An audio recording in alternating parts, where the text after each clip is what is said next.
Good evening. Welcome to Orthodox Christian Theology. This is Craig Trulia.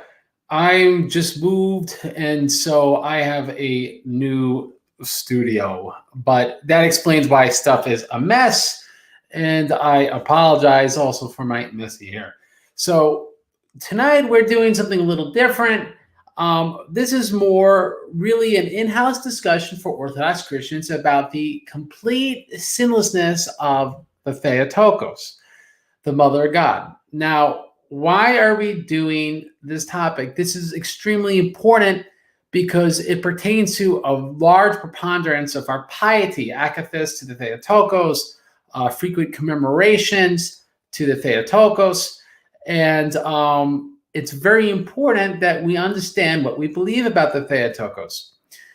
Much of what I've been presenting the Theotokos has been strictly in an apologetics context and sometimes polemical. And the downside of that is that you don't really get to know what other people have wrong. And in the midst of knowing what other people have wrong, you know what you don't believe, but you really don't flesh out what you do believe.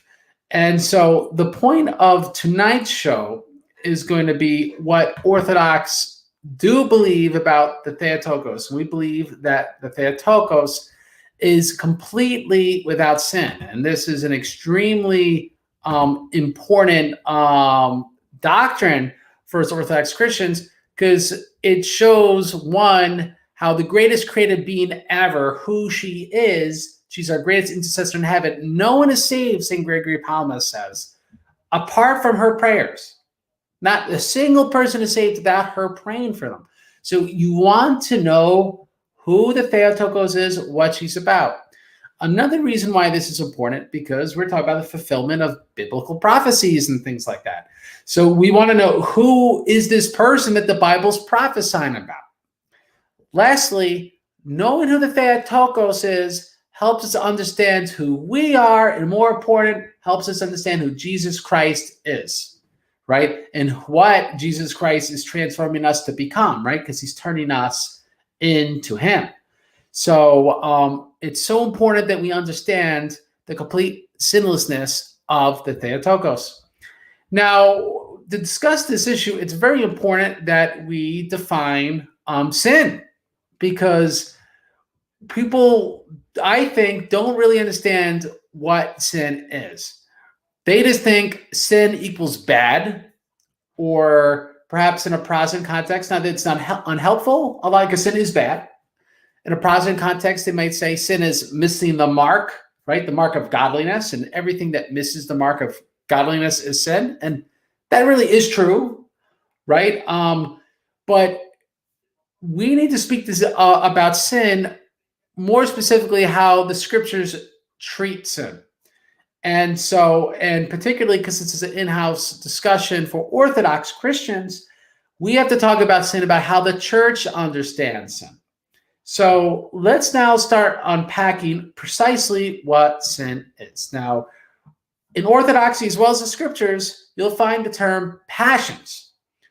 Now, you don't hear this so much in a Western context. Whenever you heard someone say, try to become dispassionate, the passions are our problem. You never really hear that, but you will hear it in the Orthodox Church.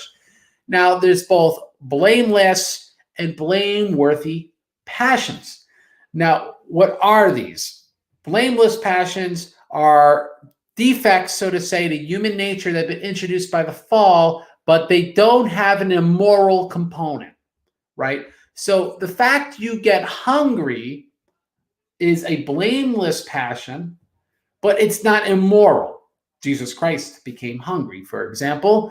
He didn't have to, and we'll talk a little about this, but he voluntarily assumed the blameless passions. And so he became hungry. He thirsted.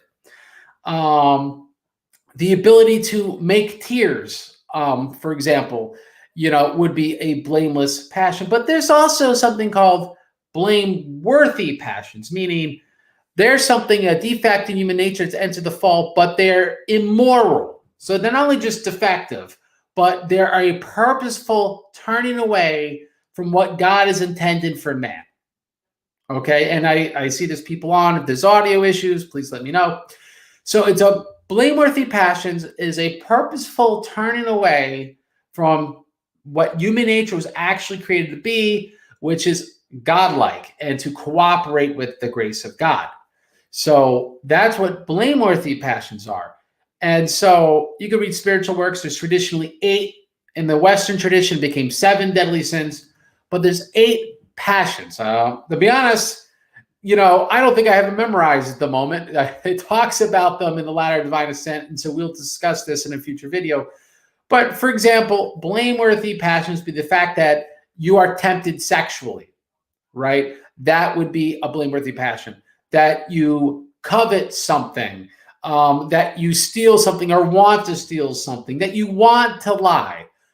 All these things would be blameworthy passions, because it's not just you're hungry or you're a little stupid and you're tired. Those are blameless passions, right? People don't think of that because you never hear being tired really being a sin, but it's part of the results of sin.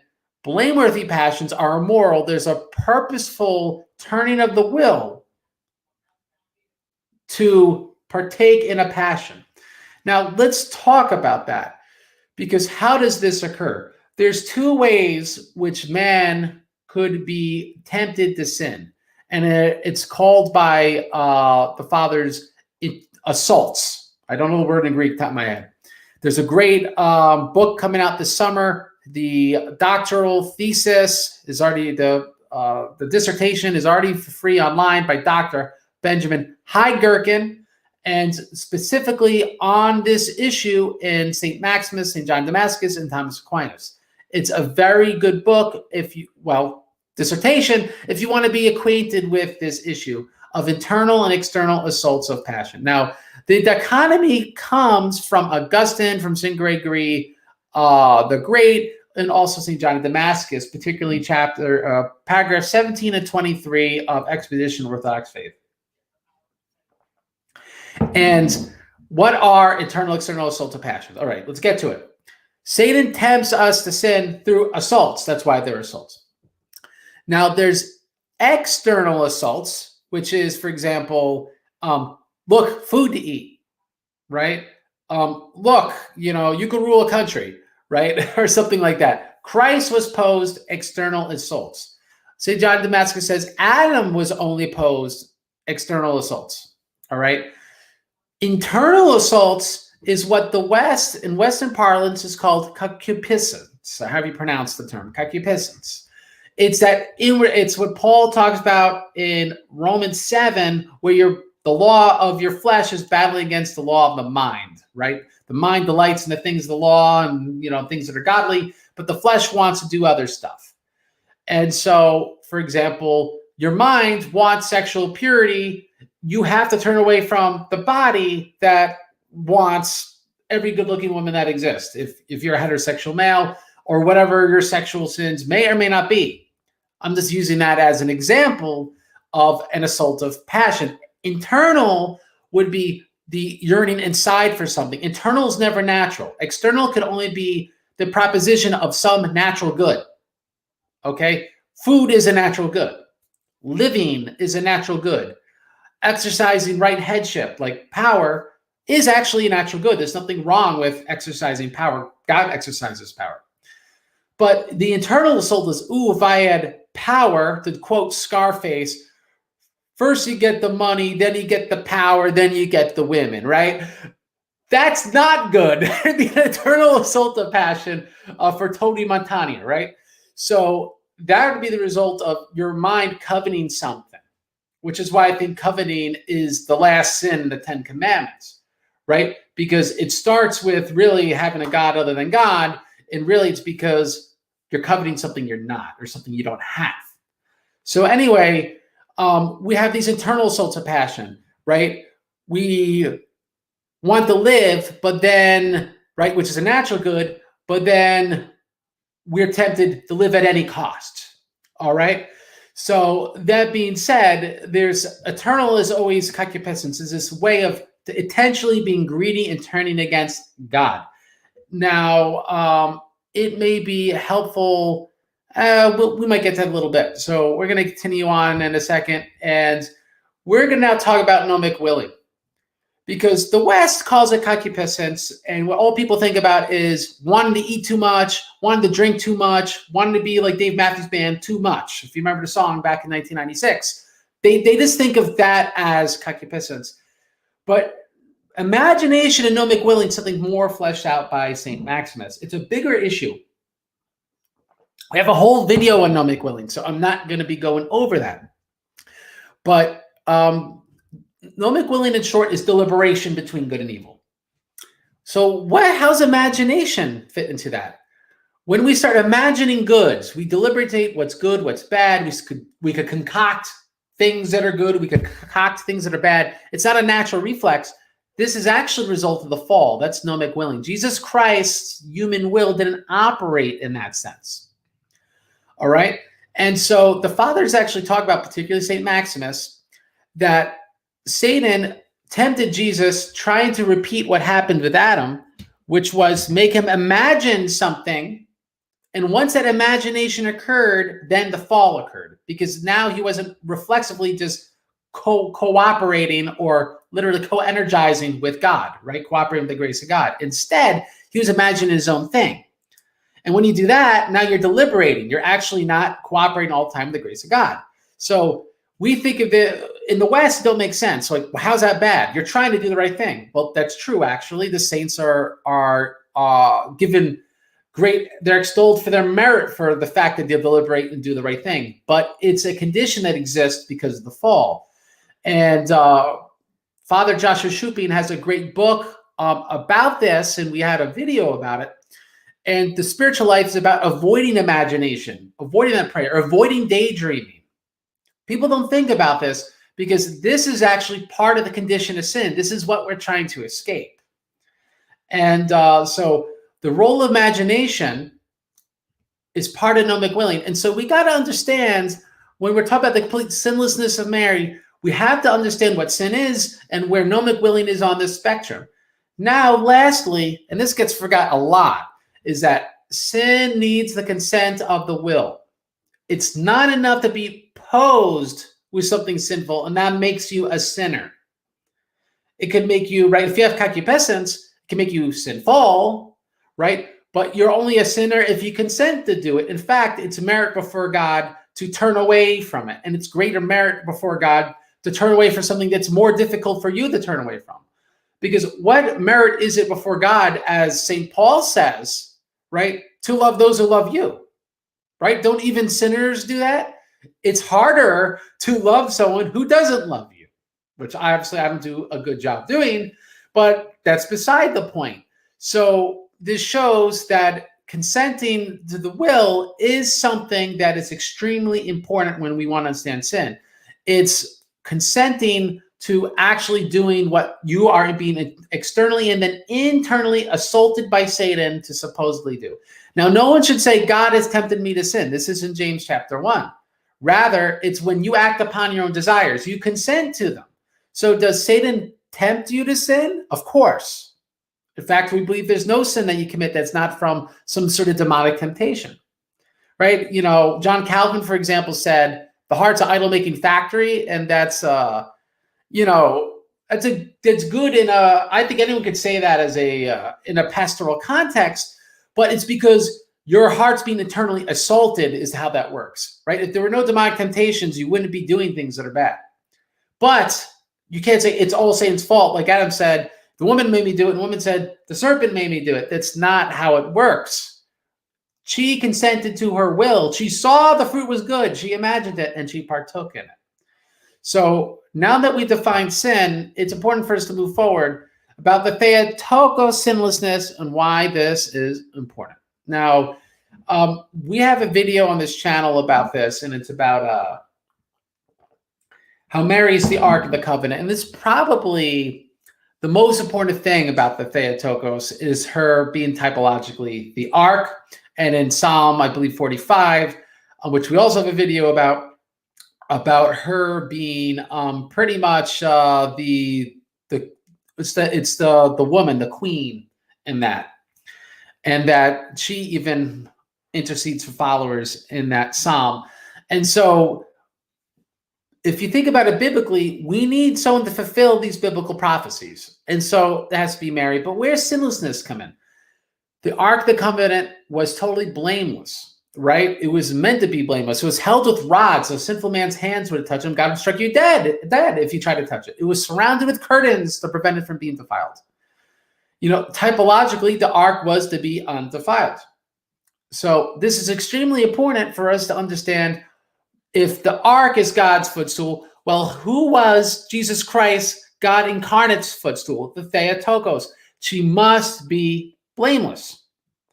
Jewish tradition was so emphatic about this, and this is preserved for us in 2 Maccabees, that Jeremiah took the Ark of the Covenant before the Babylonians could destroy it, like they destroyed the rest of the temple, and he hid it in the wilderness. And, the Ethiopians think they have it, but the point is, we don't know where it has since gone. Probably carried up into heaven. So would it be defiled? Would be my honest guess, but I don't know. Perhaps the fathers have an answer to that. I haven't read it. But the point is, that's how important the idea of keeping the actual Ark of the Covenant from being defiled was. That it was, tradition says it was hidden in the wilderness to prevent such a thing. So that's very important. We have in the New Testament where Mary herself is addressed as blessed among women. Right? And so there's no one more blessed than Mary. And lastly, what we find is that whether it's the wedding in Cana, we see that Christ is obedient to his mother. Now, the idea that God would just be following any bozo wouldn't make sense. All right? So I have said this, and it's very important. There's no way in which the Theotokos was made more defiled by having Christ in her life. So the idea that she was this really godly child, and then a teenager, right, 13, she conceived of the Holy Spirit, but then afterwards lived this sort of awful life, doesn't make sense, right? It would say God saves us, and then he just lets us become, awful people, right? It would call into question our own salvation. It'd be a major biblical issue. So it's rather the opposite. Christ enters our lives, and that totally transforms us. He justifies us. He sanctifies us. And what he's doing is preparing us for heaven. All right. And Theotokos is the greatest among creation, is God's own mother. She's the Ark of the Covenant. It makes sense that God made her holier biblically, because we have no indication of the opposite biblically. Right. So one thing I've said, for example, to some Protestants, I want to say some because there's Anglicans and certain Protestants very high Mariologies. But one thing I said would be, I've said is not only is it the fact that Christ makes someone less, he doesn't defile them, he makes them more purified. It's how could he make Mary a sinner? The scriptures never said she sinned, right? The scriptures never have a recorded example of her sinning. So who am I to judge someone I never met? Right? If I'm just going to be, let's say, take off my, this is my Orthodox hat tonight. Take off my Orthodox hat. Who am I to judge someone I never met for being a sinner? Well, that's actually extremely wicked. Judge not, yes, ye be judged. So if we're going to follow the regulative principle, this is me condescending myself to certain Protestants, because not all Protestants believe in the regulative principle. We could not believe that Mary committed sin because it's never mentioned. While we have all this typology and stuff, which would lend to the opposite conclusion. Now, patristic reasons for Mary's sinlessness are very important because the Orthodox, again, this is intended to be an in-house Orthodox discussion. If you're Roman Catholic and you're edified by this, great. That the patristics are unanimous on this point. And when I say unanimous, is that we have no indication to the contrary, and scholars have all turned to this. Guys like Helvidius, who St. Jerome wrote against, was a real outlier. And even Helvidius, showing how weak his position was, only cited two people, for example, who didn't even say Mary sinned. They said that the Theotokos wasn't perpetually virgin. And the two people he cited, one was Tertullian, and I'll leave it to others, but I'm not convinced from what I read from Tertullian, but it's been a while since I looked. But Tertullian's not a saint, and that's what St. Jerome says. And then he says that Victorinus of Patau, according to St. Jerome, believed that the Theotokos that the Theotokos wasn't perpetually virgin. Now, the interesting thing is there was a Victorinus who potentially taught that, but it wasn't Victorinus of Patau. Almost certainly was Marinus Victorinus, all right, who was a very famous philosopher who converted to Christianity, and he's actually mentioned in Book 6 of Augustine's Confessions. He knew St. Ambrose, St. Jerome knew him. This was not some like nobody. He was probably at that time considered bigger than those guys in many respects and more respected. But, it's only in time that we see who is saint and who's not. There's so much that can be said about Victorinus, and maybe one day I'll do a whole video on his commentary on Galatians. But that being said, Victorinus wrote something in Latin that is vague, which could be legitimately translated and understood to mean that the Theotokos, in his opinion, wasn't perpetually virgin, which is problematic because he'd be a pretty intellectual and important person from that time to say such a thing. However, according to the same translator who prefers that translation, that same translator admits, and this is a recent translation from the 21st century, admits that it could also be rendered to affirm the perpetual virginity. So this demands the question, if we have all the fathers believing this other than Tertullian, and we could understand Marinus Victorinus as agreeing on this point, then why would we render the Latin where it would be in disagreement with what everyone else believed? It doesn't make sense unless you had no other way to translate it. So it's the unanimity of the fathers on this point, which is extremely compelling. Now, this video is about Mary's sinlessness. So I've done other research which has unearthed every single hymn, every single prayer ever to the Theotokos. And when you actually compare it to every single prayer, every single writing about God, it's actually not as crazy of a proportion as you would think. There's actually a pretty large amount of prayers and high Mariological statements pre-Nicene. So that is before the 4th century. And after the 4th century, it becomes no contest, where we are compelled to believe that Mary is completely sinless, and which St. Ambrose, for example, St. Augustine just take for granted. Now, I think you're starting to understand why I started this video, talk about what sin is, because you can't understand how Mary's sinless unless you have a right understanding of what sin is, and much of people's debates and arguments and misunderstandings because they don't know what that is. Now, let's talk about what sinlessness was for Mary in her life. Now, she had virginity before, during, and after birth. That's why in the icons, they're too tiny behind my head, so you're not going to see it. She has a star on the shoulder, on her head, and on her shoulder. This is virginity before birth, during birth, after birth. This is attested to in the 1st century in an extra biblical source. And then again in the 2nd century. It's been attested to in every century of the church, though in the top of my head, I have to admit, I can't think of a 3rd century. No, actually I could. So every century of the church, this has been attested to. All right, so this has always been believed. And this doesn't get talked a lot about, but virginity is the highest calling for man, if we're going to talk about a quality of virtue of a sexual nature. Abstinence is the highest virtue. Abstain from passion, being dispassionate. Now, again, it's nothing wrong with being married with all sorts of married saints and saints of children and all that stuff. But that's not my point. The Theotokos is the paragon of holiness, and she's the paragon of virginity because she's the paragon of creation. All right, other than Jesus Christ, who also entered into creation. Now, the Theotokos, it's also believed in her spiritual life, had great holiness throughout her life. So we can only perceive some of this in the scriptures. She followed Christ, we could tell. She was there at the cross. She was there at the disciples in Acts chapter 1 and 2. She was there in Pentecost. We can perceive Mary was always there. Tradition fleshes out a little more that she not only served all the apostles, she was of a great help to them and encouragement. We also know that she was an ascetic. And we actually have archaeological evidence that proves that she was an ascetic. Mary was approximately 4.5 feet tall. The fathers all acknowledge this because her tomb was only for someone that's 4.5 feet tall. And so you go, well, how does that make her ascetic? it's very clear that the Theotokos really didn't have good nutrition, which is also something common in the saints' lives. Well, how do we know this? For one, in the Proto-Evangelicum of James, it's taught that the Theotokos was just bred with breast milk and not allowed to walk for 3 years, for her whole life until she entered the temple. Because of her purity, no unclean food could possibly touch her mouth.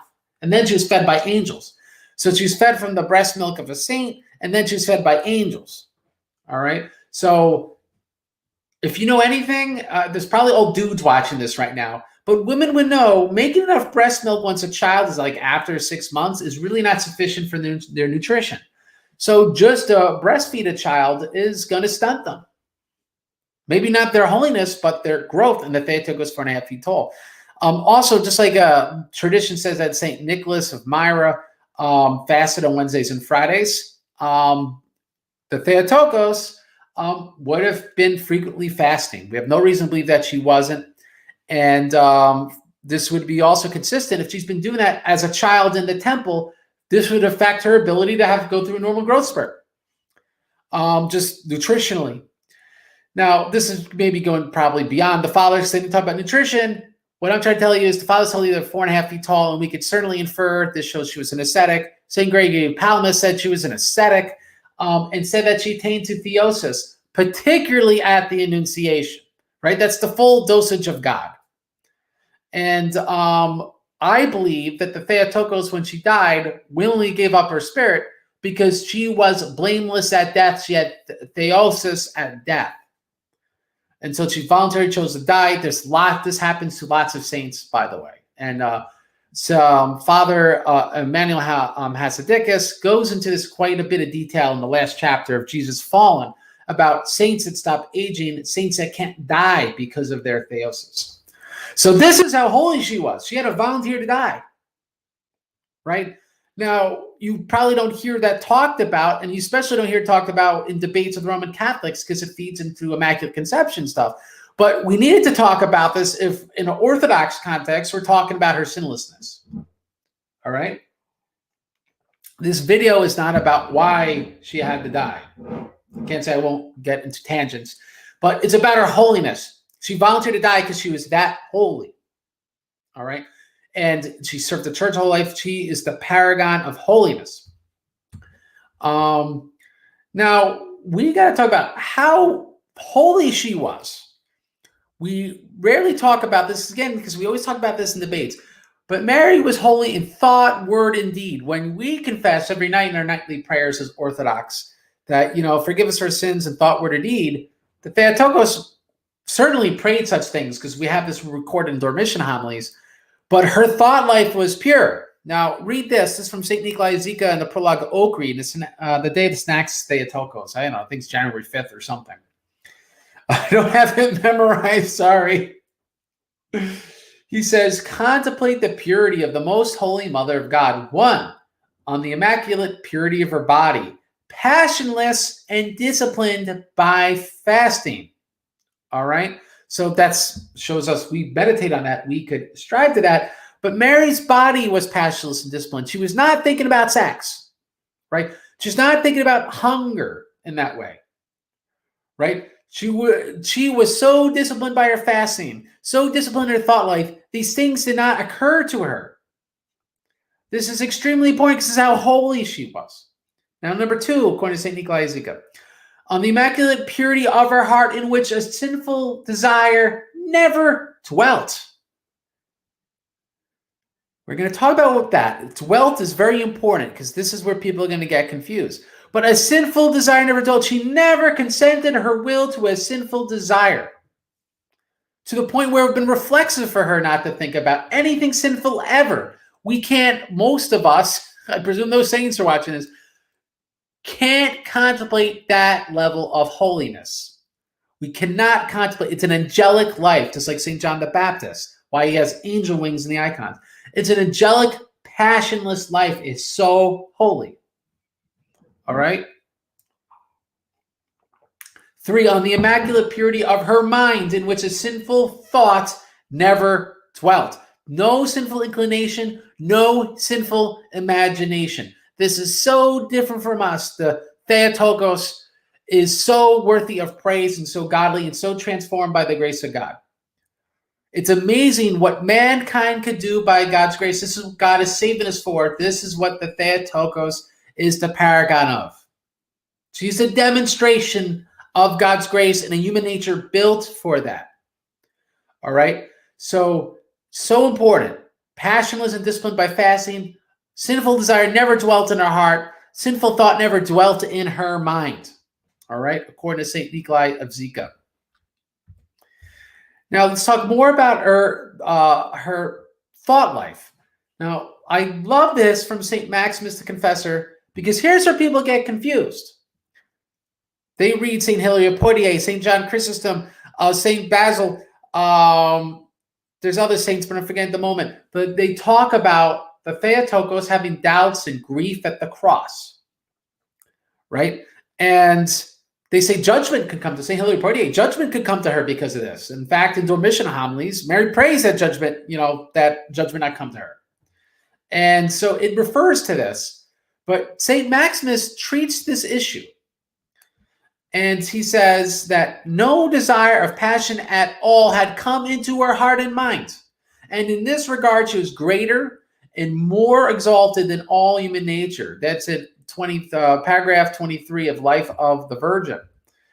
Now, there's more, and we're going to get to that in a second, is how do we solve the issue of Mary having doubts at the cross?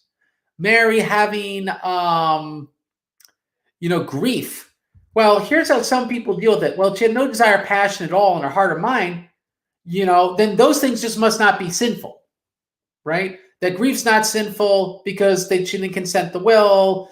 That doubt's not sinful. That these things aren't evidence of the fall. And in fact, we had a Roman Catholic giving a defense of Immaculate Conception on that point, saying, well, this proves that she's not sinful because those things aren't sinful. That does not mean they're not the result of original sin, though. So Mary could be completely without sin, but then have to deal with this issue. And we're going to talk about the solution that Saint Maximus teaches to this problem.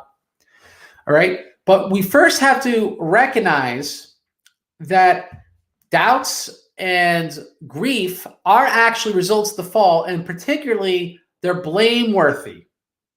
All right. So they're immoral. Right. So Saint Maximus talks about, and this is in Questions of Thalassius. It says 1.2.15, but it's actually the introduction. All right. He writes his own introduction. And St. Maximus writes, the great and innumerable mob of passions was introduced into human life and corrupted it. All right. Thus, our life became filled with much groaning. If, on the other hand, our condition of self-love is distressed by pain, okay, pleasure and pain is a paradigm in Maximus that come from the fall. There's no passion, right? Before the fall, there's no pain, which is the result of not having your passion. And that also means physically and imagination, sensual sense perception. All that's from the fall, that you can feel pleasure and pain. The pleasure of heaven, so to say, would be dispassionate pleasure. All right. So it's of a higher level that it feels good, even though there will be feeling because we're human bodies. But it feels good is not going to be the paradigm in which we experience godly pleasure. So St. Maximus writes, if on the other hand, our condition of self-love is distressed by pain, then we give birth to anger. All right. We know that's bad. Envy. We know that's bad. Hate. We know that's bad. Enmity. We know that's bad. Remembrance of past injuries. We know that's bad. Reproach, slander, oppression. All right. We all know those are bad. Sorrow. Right? When you hear someone say that's a blameworthy passion, but St. Maximus, sorrow, hopelessness, despair, the denial of providence. St. Basil talks about this, the doubts. Same with St. Cyril of Alexandria.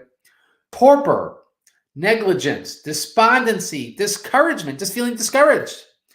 Faint-heartedness, grief out of season, weeping and wailing, dejection, lamentation, envy, which is, again, it's interesting, it's twice. I copy and paste this, so it's envy again. Jealousy, spite, and whatever else produced by our inner disposition when it's the pride of occasions for pleasure. All right? So some would try, if they're going to have a debate, to say, well, none of those things are bad if it doesn't have to do with an occasion for pleasure. We're not debating people today, so I don't have to really respond to that. The point is, whenever you feel pain, it's because there's a corresponding pleasure. This existence of pain is proof of the fall, and they're blameworthy. Okay? This is the point Saint Maximus is making there. And so actually doubting and despair would be bad. Christ never really despaired. We're going to talk about this. Christ never doubted, obviously, he had perfect knowledge. So this is something where we have to understand this, because we have to understand, how does this apply to Theotokos? Because she's completely without sin. All right? So we're going to move forward, and we're going to read Saint Maximus's solution. And it's a great solution because it's the same solution Saint John Chrysostom and other saints give to the same problem. But I just like the way Saint Maximus says it. So in Life of the Virgin, paragraph 53, Saint Maximus discusses the prophecy of Saint Simeon. And Lord, now let us have thy servant depart in peace according to thy word, for my eyes have seen thy salvation. And when he was saying that, he then talked about a sword that would pierce Mary. So what is that? Now, Simeon says to Mary, this is quoting St. Maximus, that is why I speak of your soul, you who are especially knowledgeable of all things. Some of the trials of the Lord will touch it, which are a sword that will reveal the thoughts of many. All right, now there's a exegesis. It's given by St. Maximus. By this, the Simeon indicates that the grief and the doubt that came upon the disciples of the crucifixion of the Lord and struck the heart of Mary, of the Immaculate Mary, like lightning, immediately in an instant, healing and consolation were introduced by the Lord, who strengthened their hearts by her faith, so that her fortitude was made manifest. Let me translate that a little simpler for you, right? Don't we remember, let's go backwards for a second. A sinful thought never dwelt. A sinful desire never dwelt. Like lightning, healing and consolation were introduced by the Lord, right? The thought never dwelt there. She wasn't thinking it. She was given the temptation. It was real. And Christ healed her of it like lightning. So enough so that she would have really the human experience, but not so it would dwell, so that she would consent to sin and actually be sinful, because she was without sin completely. So this is the answer the Orthodox Church has given to preserve her sinlessness, but also preserve the fact that Mary, unlike Christ, was dealing with turning away from the passions. The passions, when they assaulted Christ, evaporated like vapor, according to St. John of Damascus. The Theotokos rather need healing from the Lord, because she was liable to the passions, according to like St. John Maximovich, St. Paisios. This is what we believe in Orthodoxy. She was liable to it, but grace prevented it from taking root, and grace is only operative with the cooperation of human will. So it's God's doing and Mary's doing that she was sinless. It's 100% God's doing, it's 100% Mary's cooperation. Okay? So we see that there's no consent to the will, there was never sin. In fact, her reflex, being that it's like lightning, was not to. Now, in the end of this presentation, I'm going to speak of maybe some difficulties with this, but for now it suffices to say this is how sinless Mary was at her worst moment. The Theotokos never consented to sin in the least bit. Not even for a moment, because lightning's quicker than a moment. Okay?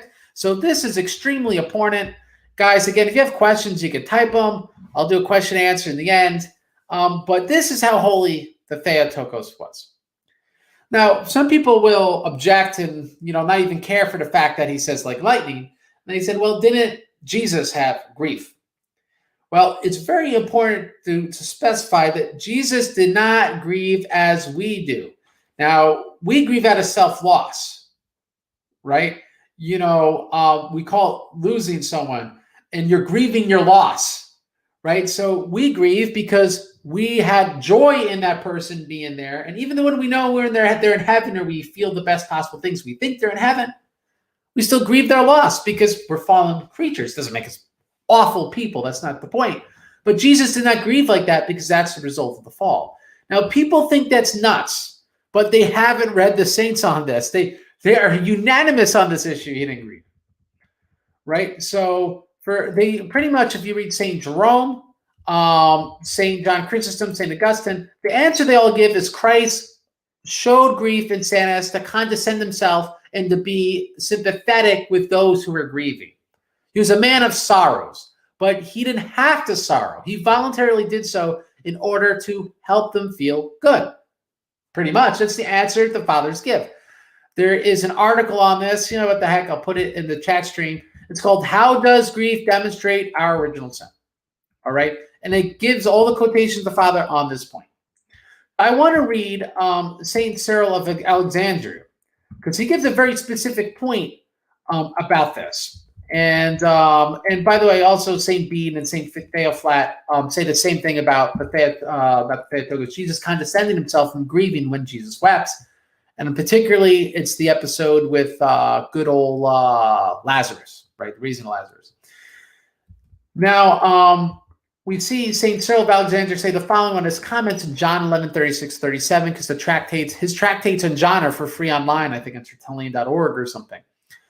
And he writes, and he weeps a little and straightway checks his tears, lest he might seem to be all cruel and inhuman, and at the same time instructing us to not give way over much in grief for the dead. For it is one thing to be influenced by sympathy, like Christ was, and another to be effeminate and unmanly. For this cause, therefore, he permitted his own flesh to weep a little, although it was in its nature, his flesh, in its nature, so again, human nature, tearless and incapable of any grief, so far as regards to its own nature. Again, obviously, the two nature language in St. Cyril of Alexandria, which is a whole other story, and make the real Medwites make him very happy. But clearly that's what he's talking about. And so later, when we read about his St. Cyril of Alexandria, which we won't do tonight, his exegesis in John 19, and he talks about the Theotokos weeping, he says that she's a woman, and that's why she cried and whatnot. And then we see this is the opposite. Christ is neither effeminate or unmanly. He permitted his flesh to weep. So this is when people don't understand the fathers, they don't understand what sin is, and they don't understand what Jesus Christ was doing. Another problem, for example, that people will say, and we're going to get to Protestant objections in a moment, and I think that's the second last thing. So if you start having questions, you can start asking questions. That people don't understand that Jesus Christ was tempted in every way which we are, but without sin. He wasn't tempted by sinful things. Jesus Christ was not tempted by good-looking women. He was not tempted towards sex, and so we have to wrap our minds around the way Christ was tempted was fundamentally different. He was only tempted towards natural goods. This is in Book 3, Exposition Orthodox Faith. Again, this is an in-house Orthodox discussion. You don't agree? It's kind of your problem. This is what we believe. All right. So as we could see, this includes grief, because Christ was not tempted towards sin. He did not experience anything sinful, only blameless passions. Okay. Now, there may be some Protestant objections to some of the biblical and patristic data, and I'm just going to go over very quickly. They say, well, Jesus had brothers and sisters. And again, they just don't understand Greek. The term Adelphi, for example, which is the word that's translated brothers and sisters in the scriptures, where we get the word Philadelphia from, the city of brotherly love, simply in the Septuagint can mean just any sort of family member. So it doesn't prove that whatsoever. I mean, that's incontestable. It's kind of it's an ignorant argument. I'm just going to be nice. I mean, I could be all theatric, but it's an ignorant argument. We're aware that the Jews knew the Greek word meant just family members, and that's not a cop-out in their own version of the scriptures. That's how they use the word. Okay. We see people say that, Theotokos was rebuked at the wedding of Cana, or she was rebuked when her and the people of Jesus' household in Mark chapter 2 were coming and complaining or whatever. And well, why did he rebuke her? And some will even be very smart. And some Roman Catholics and some Orthodox will wrongly cite Saint John Chrysostom on this point. They say, well, even Saint John Chrysostom said she sinned, which he didn't. Quote Saint John Chrysostom saying Theotokos sinned. You won't find it. In fact, Saint John Chrysostom says that Christ didn't judge her. The sin didn't happen yet. Saint John Chrysostom says Christ healed her. He prevented the sin. Exactly what we read in Saint Maximus, right? Healed her like lightning. So we see the opposite, that Christ, God's grace, prevented the sin, and being that we aren't predestinarians, no one is, no respectable Protestant other than John Piper is a predestinarian, no Calvinist is a predestinarian, Orthodox and Catholics are predestinarians. That means then God's grace doesn't turn anyone like a light switch. It's not a puppet master. You have to cooperate with that grace. That's what we all believe. That includes Calvinists. That's what everyone believes. So being that's the case, if Mary was healed like lightning and wasn't judged, then by the grace of God, she prevent from sinning. So she cooperated with that grace. She did not sin. There's something she wasn't doing. She was avoiding sin. So if you actually understood it biblically, you couldn't make that argument. If you understand St. John Chrysostom, what he actually said, you couldn't make that argument. So St. John Chrysostom is wrongly understood, and it's because people don't understand what sin is, which is why I started the video this way. Okay? They'll also say that Theotokos down at the cross was sinful. And again, you will not find a single father saying that she sinned. So it's just not what they said. The scriptures don't say that. So if no one said it, what's their basis for believing this? Because you just want to feel that way? We already talked about the consent of the will is needed for sin. So if the consent of the will is needed for sin, then there's no sin because you can't prove she consented her will to anything. So these aren't very good objections. I think if people really thought this out, which is why I was more ironic in this video, even for Protestants, that they'd realize, wait, I'm just presuming that she sinned. I actually don't have the evidence of it. It doesn't say so. The saint doesn't say so. The scriptures, no one says so. Where do you get this from? And so that's something that's very important to understand. Now, let's talk about a difficulty. I could give a video. People could pretend, Craig's the Mary expert. I'd like to think that there's these scholars and stuff out there that are better experts on the Theotokos than me, that maybe I'm just some quasi-popular, and when I say popular, a few hundred views on YouTube on this topic. I don't have the answer to every problem there is because I'm not God, right? I'm learning this and I'm interested in this just like any of you. And so I could say, well, there are certain difficulties because how do I understand the iconography of the church with what Saint Maximus wrote, right? Healed like lightning. And that her example was a consolation to everyone else. Well, take a look, and I'm going to make this bigger. Take a look at these icons. Right now, I want you to guess. So I'm going to let everyone guess. And you can write down your guess down if you want to be really interactive. And people are generally not very interactive in my YouTubes.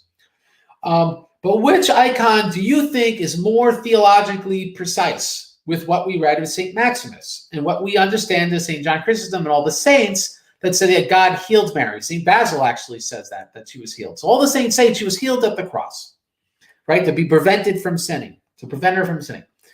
So which icon is more accurate, really? Now, if you look at the one on the left, the one in my church, this is very common. Every church actually has it.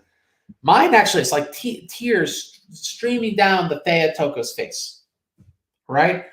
It appears to be a total capitulation to grief. And St. John also has tears streaming down his face. And it's a total capitulation to grief. Now, of course, it's humanly possible, right? Because all of us have experienced that. So that's not the issue. The issue is, theologically, what was St. Maximus, St. Basil, St. Cyril, what are they all referring to? Was Mary bawling at the cross? Is this really what the theology is dictating us to believe? And I have to say the icon to the right appears to me more theologically accurate.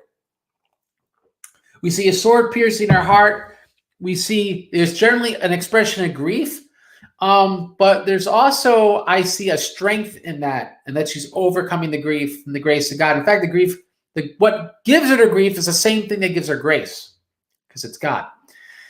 And so I would say the icon to the right is more accurate. The icon to the left is certainly appeals to our sensibilities. Like if you ever watched the movie Passion of the Christ, you know, it's a very human story, very human Jesus, a very human Theotokos. And some people say, well, it's too human, but that'd be wrong, right? Because real humanity, real human nature is actually the sinless human nature. What we have is a perversion of it. So it's very fallen human maybe, but not maybe properly human. And I think this is something we forget. So I don't have an answer, because we Orthodox believe our iconography is authoritative. Nothing gets painted everywhere and gets venerated, and it's not something teaching something accurate. And so I could dream up all sorts of possible solutions. Like, for example, iconography is a deliberate exaggeration, right? So if it's showing tears, doesn't mean she really cried, but it does mean she really had grief, which we all agree upon. So we could come up with solutions. All I could say is that it is a difficulty. It's something that could be perceived as confusing by some. And it's something for you to think about and meditate upon when you venerate this icon. But I don't want you to forget, when you venerate this icon, the theology of Saint Cyril, the theology of Saint Maximus, and the nature of sin, and that Mary is completely sinless. And because she's completely sinless, I prefer the icon to the right, because at least to me, portrays theologically more accurately her complete sinlessness. Okay? So we're going to get into some questions, and we only have a couple. Could you talk about the two turtle dove sin offering thing? Is it just simply Mary and Joseph upholding the law? I'm pulling a blank. There actually is a good answer to this, and I'm really actually not remembering it. I was actually posed this question on Sam Shamoan's show, and long story short, I didn't give a good answer then. I even said I can't remember what the father said. So I really don't have a good answer for it, and I gave what I think actually wasn't a very good answer on that show, so I'm not going to repeat it. But Noob, I could get back to you with the answer to that question, but thanks for asking in any event. Philip says, the common objection is all have sinned has been rebutted by noting that even St. John the Forerunner was sanctified in his mother's womb. Anything else to add to this? Yes. We believe that Jeremiah was also preserved from all sin in the womb. And I want to get the right decree in the Council of Jerusalem, 1672. I think it's Decree 6. It says that many, right? So we believe there's quite a few saints, probably Enoch, for example, that lived just sinless lives and God carried them up. But we must understand Romans 5 to say all have sinned. And it even says in verse 13, even those who have not sinned in accordance with Adam, right? Like meaning deliberately broke a command, because the Mosaic law only came, centuries later. So it's not a very good video to have my face covered, not that I really care too much. But so we must understand that when we think all have sinned, it doesn't mean we believe all have committed sins, right? All have sinned, when we see what it talks about in Romans 5 is all die because all have sinned, right? So that's what we mean, is that it's a 1-for-1 ratio, right? We don't believe that that the soul, for example, is baptized into sinlessness, but not the body. That's a dichotomy from scholasticism in the Roman Catholic Church, for example. That's not an Orthodox doctrine. The Orthodox solution to this is really, really weird, and I think actually would scandalize people, so I'm not doing a video on it. But there is a solution to the issue. That being said, though, we see this actually talked a lot about in Life of the Virgin itself. And so, and actually, let me see if I got a good quote right here. St. Gregory Palamas talks a lot about it. Do I have a good old quotable I could just show you guys this stuff, or maybe I'll have to get back to you if to have a very good quotable. Just looking real fast. No. I can't find it really fast. I do have an article that touches on this, and it's called Saint Gregory Palamas's Nativity Homily. Let me get a quote, a link there for you so you can click on it. And St. Gregory Palamas treats this issue, and St. Gregory Palamas perhaps is one of the highest Mariologies of all the saints. That does not mean that it's radically mishandled by certain Roman Catholic apologists and scholarship, but that's beside the point. But yeah, here's the article in the chat stream on St. Gregory Palamas, and particularly in the Nativity Homily, you get into quite a bit of detail about this. So, for example, where is St. Gregory Palamas say? I don't know, look it up. I gave you the link to his homilies, which gets into this in quite a bit of detail. It's quite what he says. So anyway, we have Heinrich. And Heinrich says, and let me put the context of this question. I'm currently reading articles on this subject, especially regarding Schumacher's book. And Schumacher's book is really the most recent research on this. And I take a lot of what's from Schumacher's book in my own research, and there's not terribly a lot. So it's like not me being like super awesome or anything. It's just me doing my research and going through everything. And this is an extremely important article. And it's called, Is Venerating Mary an Early Christian Practice? It literally has every single prayer, every single early rendering, every single piece of evidence pre-Nicene that exists. All right. So that is in the chat bar. And so his question on that point, because I can answer this question because I've read all the sources, is this. Talking about a different topic than Mary's sinlessness, do you think that the veneration of Mary came from Gnosticism or was a common practice shared by the proto-Orthodox? And he's quoting me using a term because I want to be careful. Like, you know, when I say Orthodox, I'm talking about the Eastern Orthodox Church, right? But there's other people that might have Orthodox views of Mariology, and they're not going to concede we're the church. So I just use that term so people know this is who we're talking about, whoever the early church was, which, of course, we Orthodox believe was ourselves. But yes, why would we think that the Theotokos and her veneration maybe came from Gnosticism? Really, the arguments that have been made, particularly by scholarships, because most of the earliest sources are Gnostic, supposedly, right? I'm just making the argument. The Ascension of Isaiah is a very obvious Gnostic source. And the Book of Mary's Prose is a very obvious Gnostic source. And both contain very high Mariology. Book of Mary's Prose talks about Marian intercession. And the Gnostics were syncretists. And so what syncretism is to combine all sorts of different religious beliefs and combine them into one religion. Most religions on earth, especially pagan religions, are syncretists. Like the Buddhists in Cambodia aren't perfect Buddhists. They venerate ancestors, they venerate the moon, they venerate angels. Yet Buddhism's not supposed to have any of these things. Their supposed majority religion is Buddhism, but it's really like this Cambodian syncretist version of Buddhism. So Gnosticism was syncretist. They borrowed from Pythagoreanism, paganism, from Christianity, just every flavor of the month, mixed it all together and imposed upon it a particular cosmology that was dualist, and that's pretty much every brand of Gnosticism. Their mythical cosmological origins tend to differ. Their actual soteriology tend to be very similar. Their sacramentology often was quite a bit different. You can read a lot of this in St. Irenaeus Against Heresies. There's a lot of good information there on that. And so because they're syncretists, the idea would be that they just took, let's say, earth goddess worship or Isis worship and imposed it upon the Theotokos.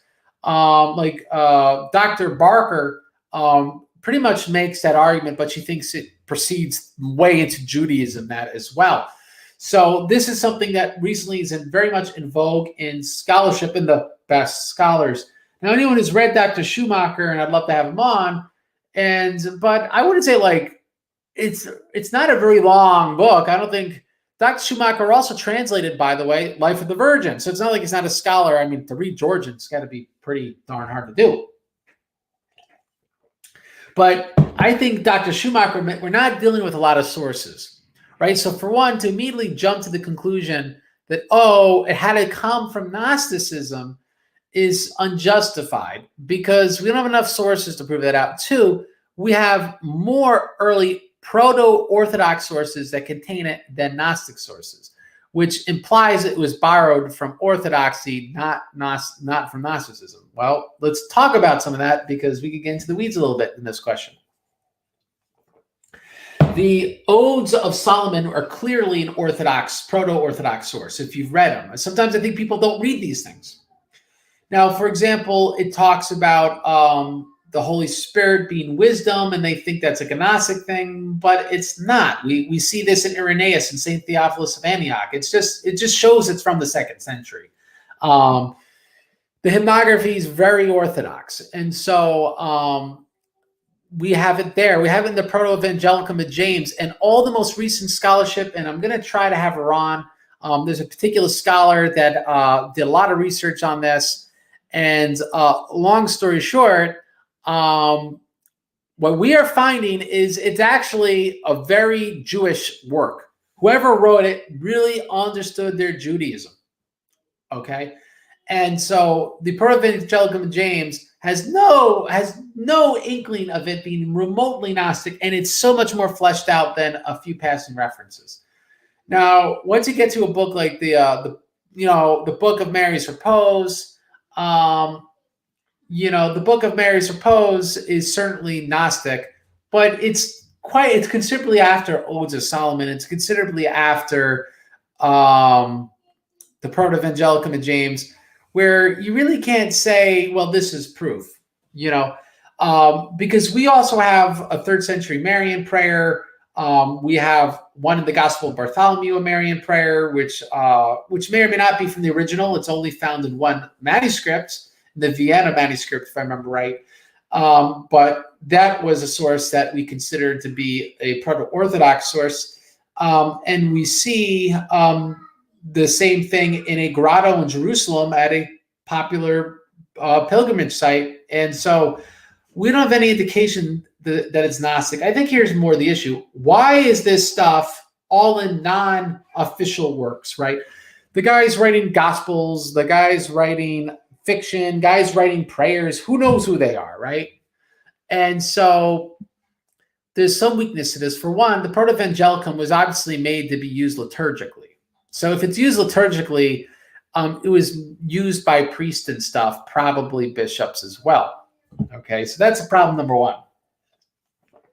Number two, and I brought this up with Protestant Mariology. We had a couple of Protestants talking about their views on Mariology just a little while ago. That in that video, they asked me, well, how about that? And I said, well, and I showed them my prayer book and I showed them my Bible. Which one of these is more likely to survive the Egyptian desert under sand for 1,500 years? And you see my prayer book in tatters and you see the Bible. Well, clearly the scripture. Why? One, there's 1,000 more copies. Two, they're made to be used in a professional context, like in a church context. They're going to spend more money. Books were very expensive back then. You're only going to write most prayers and songs that you can memorize. And so those wouldn't be preserved. And so it makes sense that something the Proto-Evangelicum of James would have been preserved, and a lot of prayers, other than one we just recently found, wasn't, right? Because they would have been memorized, and a lot of the paper would have been of lower quality and degraded. So this is something that gets ignored a lot when we discuss this issue. I think that's all that comes to my mind right now. There could be more, but the baby's behind the door and making a lot of noise, and I find that highly distracting. Heinrich makes the point, after all, I think that presuppositions play a significant role in the interpretation of pre-Nicene sources, but the fact is that the Venerable Saints is preserved in early liturgies among the Orthodox. And yes, good point, because we also have a late 3rd century or early 4th century liturgy, where they call it the Coptic anaphoras of Basil.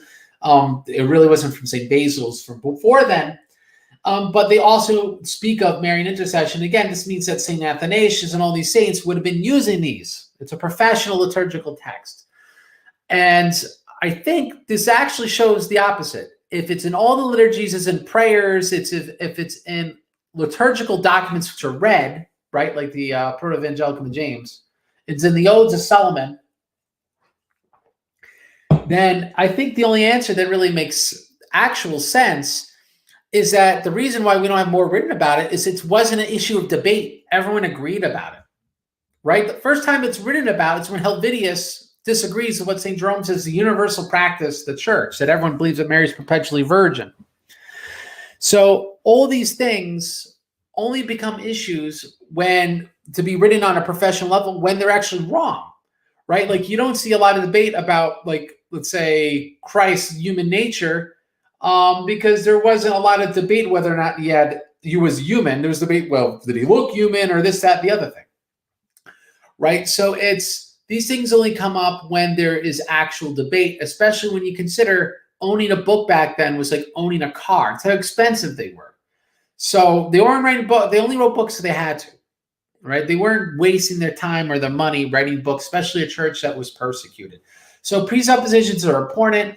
The liturgical evidence, the fact that they were venerating relics of saints, it was universal, it was everywhere.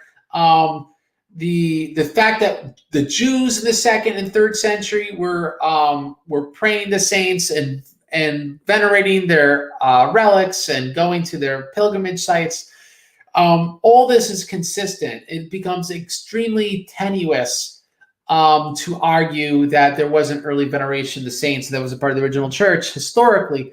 But here is the last readout for historians and for Dr. Schumacher and other historians like him. Professional history is Marxist. If you really like listen to what I say about a lot of history, I'm even got a Marxist bent, because there's no one that's been educated in modern times and has any sort of degrees in history that hasn't been brainwashed into a Marxist lens for history, okay? And so why is this relevant? It's relevant because everyone's looking at power dynamics in history. They are biased to look at power dynamics in history.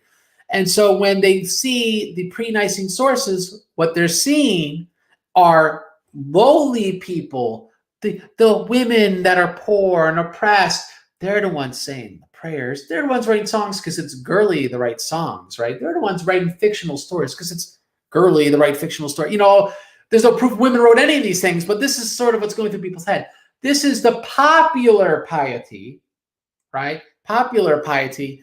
But the stuffy ivory towers with the St. Jeromes and and whomever people perform, the Irenaeus, the St. Cyprians, the stuffy ivory tower people, they wouldn't believe that stuff. That's far above them. They're too educated in their ivory tower. But the people believed in it, and then the people prevailed and thrust in their syncretism and paganism into the church. And so it feeds very much into this Marxist presupposition, which wouldn't make sense if you didn't have a Marxist lens of history. That's why we got to talk about this stuff, because if you remove the Marxist lens of history, all you have is evidence of veneration and evidence that the bishops allowed for it because it was liturgical, right? So that's what all the evidence demands. But people have the presupposition that there's power dynamics at work. They literally shoehorn the power dynamics in class struggle, and then it turns into it was syncretist, it was Gnostic, and it bubbled up from the bottom up. It was the laity, and then it became professional theology from the laity. You see that? It sounds smart, but once you unpeel the onion, you realize it's just Marxist history. No, that could be right. That's the thing. I can't say it means it's wrong. It means we have to see how people come to the interpretation, and then we have to say, well, if we remove that lens, is that the only interpretation that the evidence demands? I would say the liturgical evidence says no. Okay? So Heinrich, thank you for these comments. They're very good comments because they helped us talk about the history. These are your last chance, guys, to to ask any questions. I'm just going to say, hey, has this blessed you? Please bless someone else. The Orthodox Church of Cambodia by going to orthodoxchristiantheology.com/donate, or you can go to ko-fi.com/Orthodox Mission in Cambodia. If you don't know how to spell it, it's all scrolling on the bottom there. The parishes are growing in Cambodia. Saint, may he be Saint. Father Paisi told me that they really do need more financial support for the parish in Siem Reap. So they only need $300 a month. So every penny counts. guys, I'd appreciate if you appreciate this video, bless someone else, but I don't need their money. Ultimately, they don't need your money. They got Uncle Putin, the Russian taxpayer. What's important is that you bless someone else. Do some sort of good work, evangelize in the real world, not just argue with someone on Facebook. And we also want to give money to our local monasteries, like St. Dionysius Areopagite Monastery. If you mail them, I'll try to add the mailing address when I get around to it. You'd send it to Father Parthenios' attention. They will double your matching contributions to your donations to building a new church. So that's another great thing you could do, is help build a church. But take this and focus on doing something good that edifies and builds up the body of Christ. So I have that scroll in the bottom, orthodoxchristiantheology.com/donate, ko-fi.com/Orthodox Mission in Cambodia, to bring the gospel to those who don't have it. Heinrich says that the catechetical lecture, St. Cyril Jerusalem, also tests the practice necessary custom during the liturgy. And St. Cyprian does, for example. There's literally a letter from St. Cyprian where he says, don't pray for people like that are outside the church. So they're praying for the dead. During the liturgy, they were having inserted prayers during the liturgy, as you mentioned there, to the saints. We have that, again, Coptic Basil and Aphoras, and there's just no doubt of this. There's no one doubting it. People don't know this, but in Ephesus too, they even pray for a recent saint to pray for them. So it's like it happens in passing, just that's not enough to make most people happy. But the question is, who's rejecting the practice? Nobody, right? The question is how you're practicing it. But that's a little beyond our purview here. But anyway, I think that's it for tonight. I'm going to call it a night. So I hope this has blessed you about the complete sinlessness, the Theotokos. I'll say this: fight to death for the truth, and the Lord God will fight for you, as Jesus Sirach says. God bless you all. Pray for me.